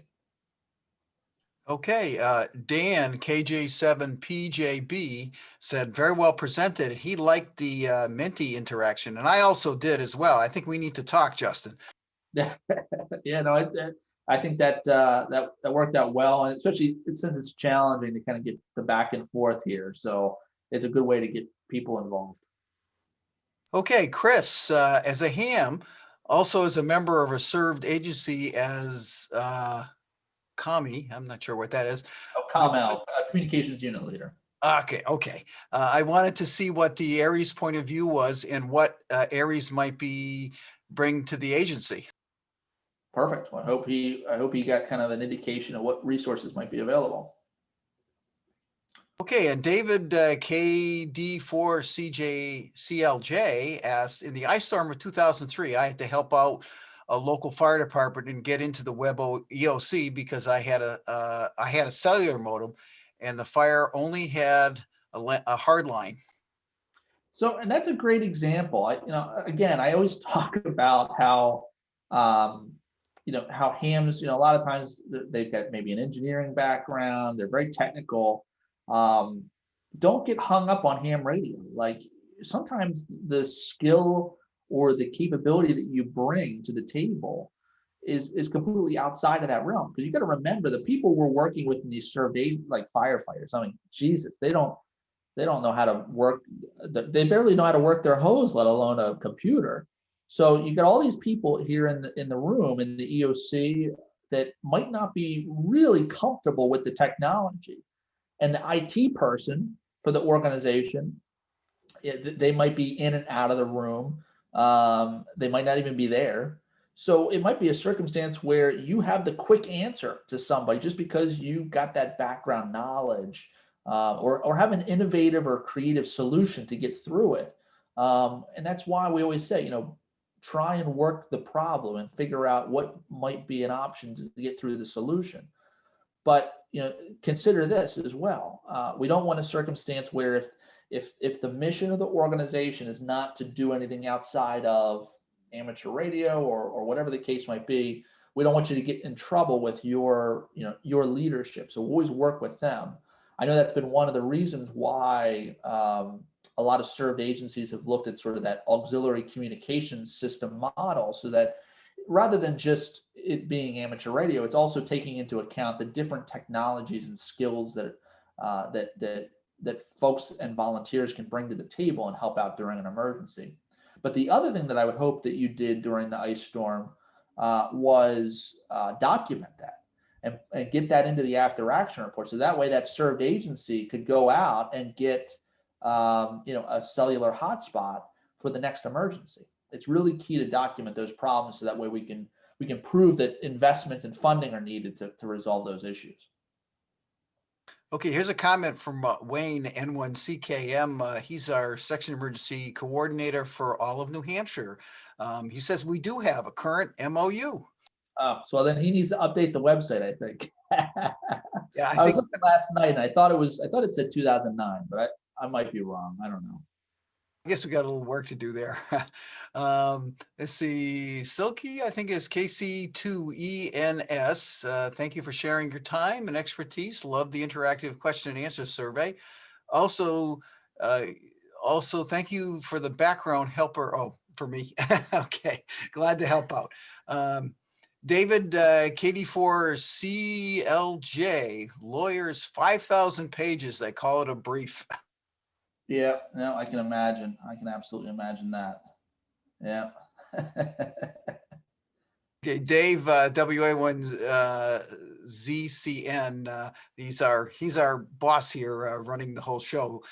He says the state MOU update is in progress. So it's slowed by the pandemic, as is everything else. And imagine you're busy with the pandemic too, Justin. Yep, no, I can see that. And again, it's even without the pandemic, that process it's just significant because it involves so many players outside of who's really involved in it. If it was just ARES and the served agency, it's an easy thing, because we can just say, okay, what do we need to be able to do, and who's responsible for doing it? I mean, that's sort of the basis of an MOU. But the lawyers for these agencies, and probably for ARRL as well, are always looking at it from a standpoint of, well, does it commit us to doing anything? Does it require us that we do anything? And if something goes wrong, who's responsible for it? So they're always looking outside the box. And I guess that is probably one of the things I would say has changed for me from coming from a perspective of volunteer and being involved in ARES and stuff like that when I was down in Delaware, and now as an emergency manager, is I do look at those things more. I look at the outside the box types of things that could come back and bite me if we don't think it out properly. And again, I'm not a lawyer, but it is something that you do start to think about and try and make sure that you do cover yourself or cover your people, because you don't want to put them in a bad spot either. So it's just the way it is. It's our society, unfortunately. Yeah, Paul says very informative, and he says all the presentations tied together over the past 3 weeks. Thanks very much, Paul. Next one we have is Doug. How much notice is usually given before being called upon for deployment? Well, it would certainly depend. I mean, it's one of those things where it depends on the disaster, honestly. We in emergency management, we kind of break it down into two. So we say no notice and notice incidents. Your no notice is, the thing like an earthquake or even really like a tornado, going through an area, even though you might have, a couple minutes notice, that's really not enough to do any sort of significant preparations.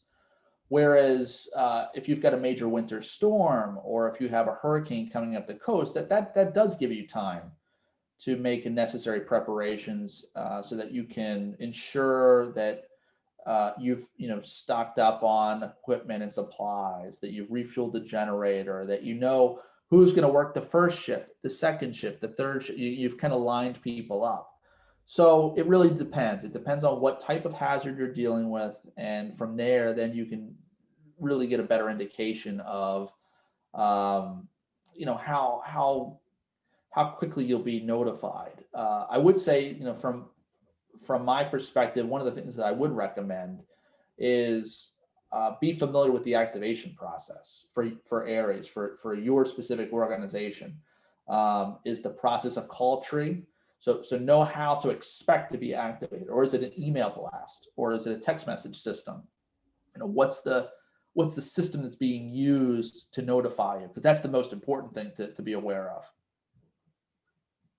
Okay, Wayne said that the MOU with the Department of Safety is dated May 30th, 2019. So that's pretty current. That's pretty recent. Yeah, I don't know. Maybe I was looking at something different or something. Or maybe an older version is up on the website. I don't know. I could have swore that when I was looking at it last night, I thought I saw 2009, but I might have saw 2019 as well. You never know.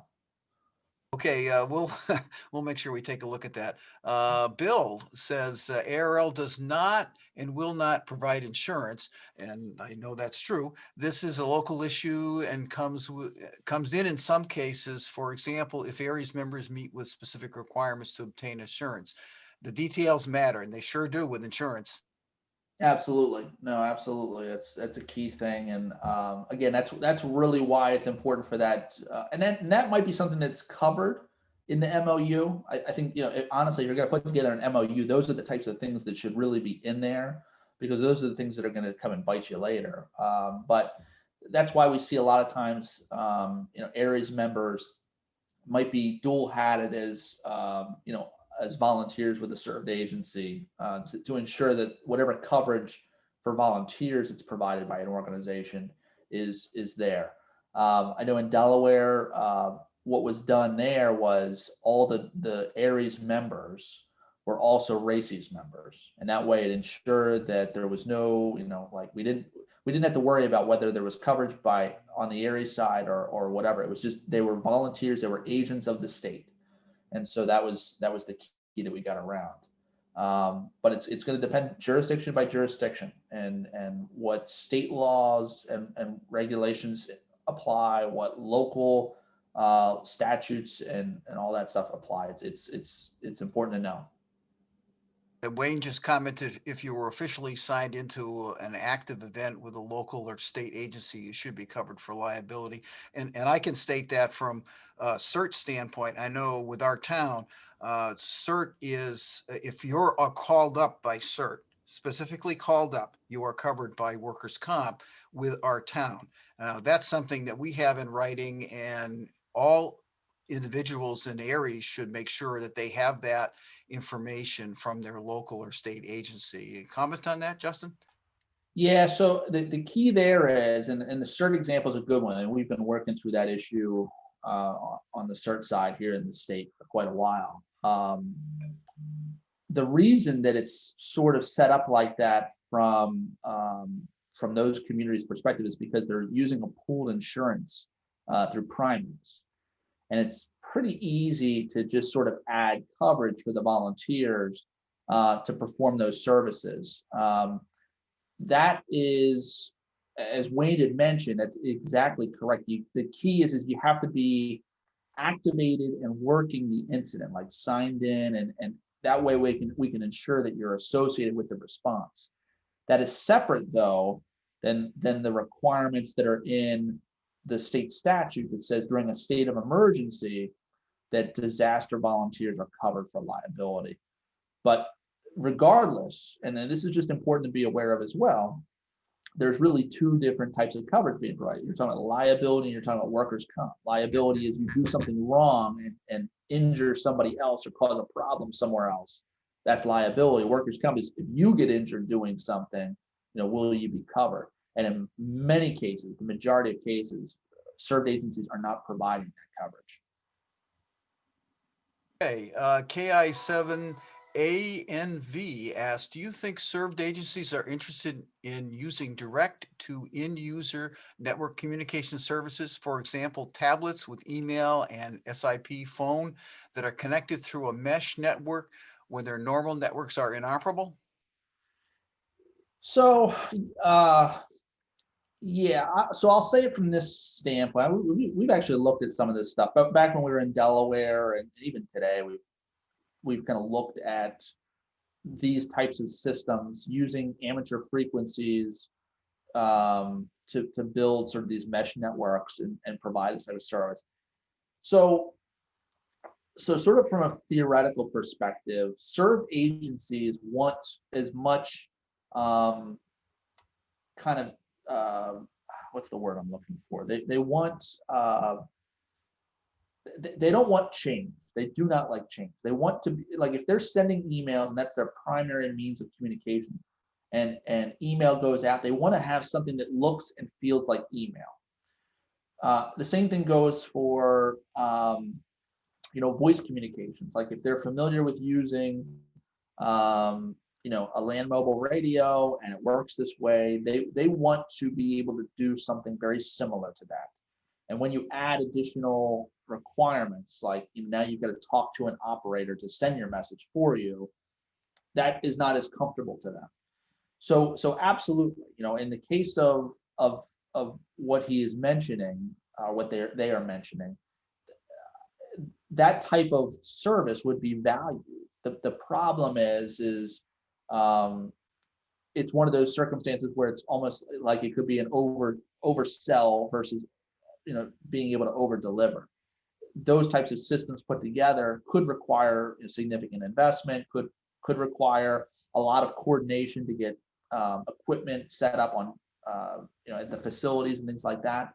So you would really, before you kind of endeavored down that path, you'd want to check with that served agency to see, like, is this a legitimate thing like that you guys are actually going to use? Because it's going to require a lot of time and effort from us to really do this.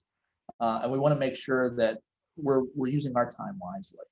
But I think the key is yeah, they served agencies want something that's comfortable and as recognizable to their normal systems, and that would definitely be a lot easier for them to understand and use than requiring sort of the more basic and analog systems that we typically look at for emergency response. Okay, David, KD4CLJ again, he says he may give you a call. Maybe he could offer this as a service. Absolutely. Wayne comments again that if you're in a leadership position in Aries, he can, as SEC, validate you to obtain a web EOC account. Yeah, that's good, and that way those folks can practice. And as an example, with New Hampshire, much of their documentation, and they also have some like refresher videos up on the website, so you can actually go on and see the actual interface of the system and really get a good indication of how it works and how you would use it. But I know some states and counties that are using WebEOC, and the other thing to notice is WebEOC is not the only system. There are other tools out there that are very similar. They might not have anything online, so it really would require you to work with your served agency to get access and to be able to practice using the system. KD2JVJ asked your thoughts on Aries support in a virtual EOC environment. Good question. So I'll tell you, from my standpoint, here in Nashua, I've been working out of my house since March. This is a very interesting incident that we're dealing with right now, because I would have never expected that the largest disaster that I've ever dealt with, that's required pretty much every one of my tools in my toolbox that I've ever learned about or had to do as an emergency manager, like all at the same time. I would have never expected we would have been doing this in a distributed fashion versus in a central EOC. To me, I think I would say this: it's going to require emergency managers to think a little differently about the requirements for their communication systems. I think one of the things that you'll see that we've gotten a lot more frequent use out of is things like we're seeing right now with Zoom. We've even the collaboration tools that are out there, like a Microsoft Teams or Slack, or like these chat type of systems. They're heavily used during this response. So what might be valuable for Aries and for amateur operators to look at is to kind of better understand, during COVID, what are the new tools that emergency managers are using to kind of manage their incidents, and what similar technologies do amateurs have that could help maybe replicate some of those things.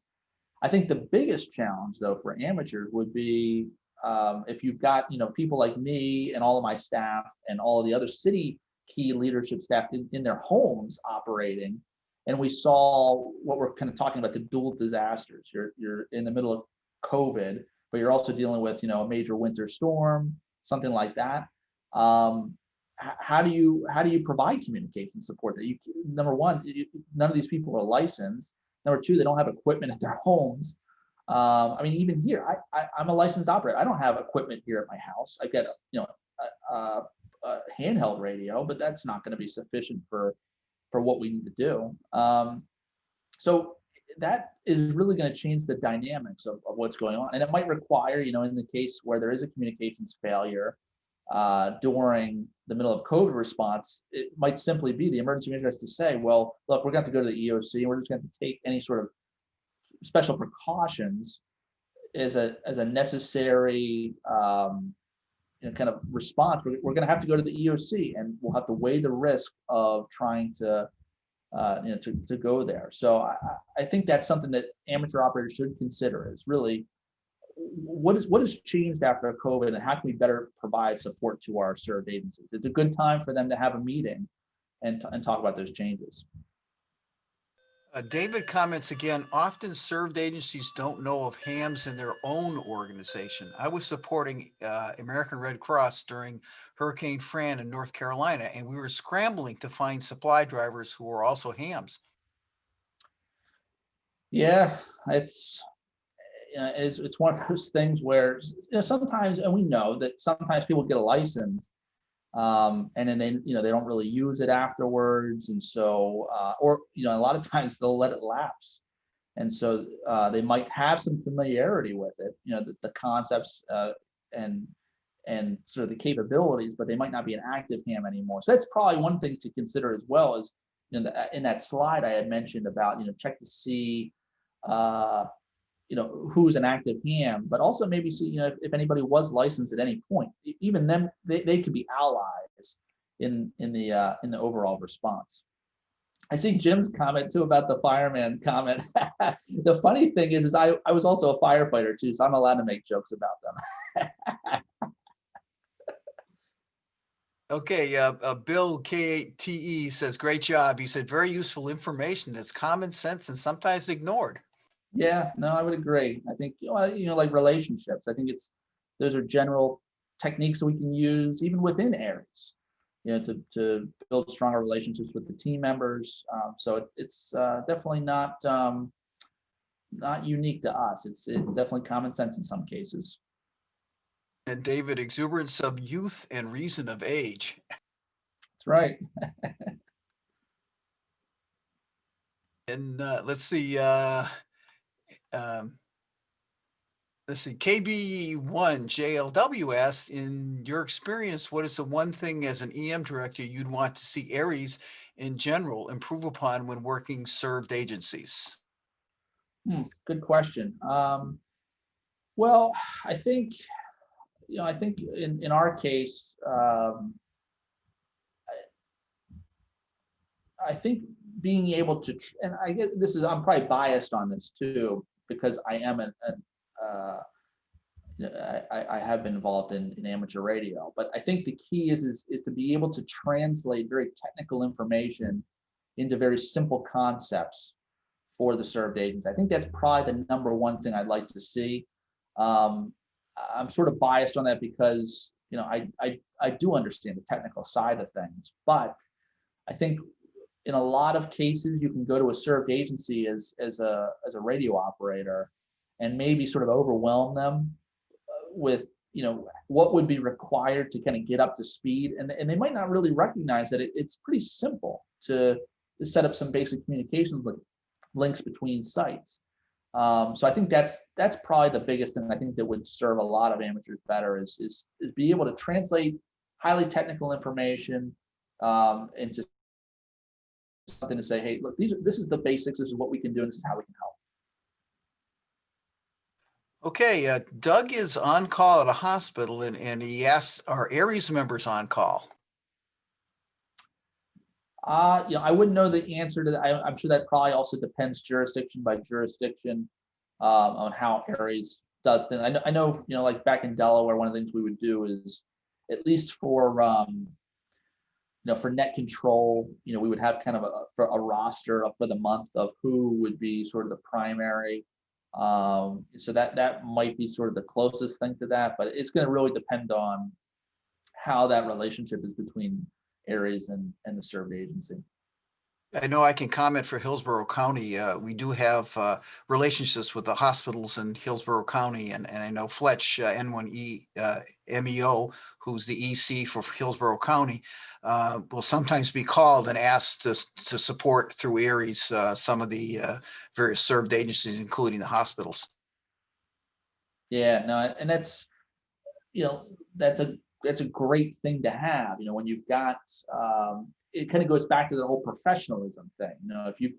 If you as a volunteer organization have good ability to know what your volunteer capacity is going to be at any one time, that really makes the served agency feel a lot more comfortable that they know, okay, well, at least I know if I call you guys right now, it's going to take 2 hours to get set up.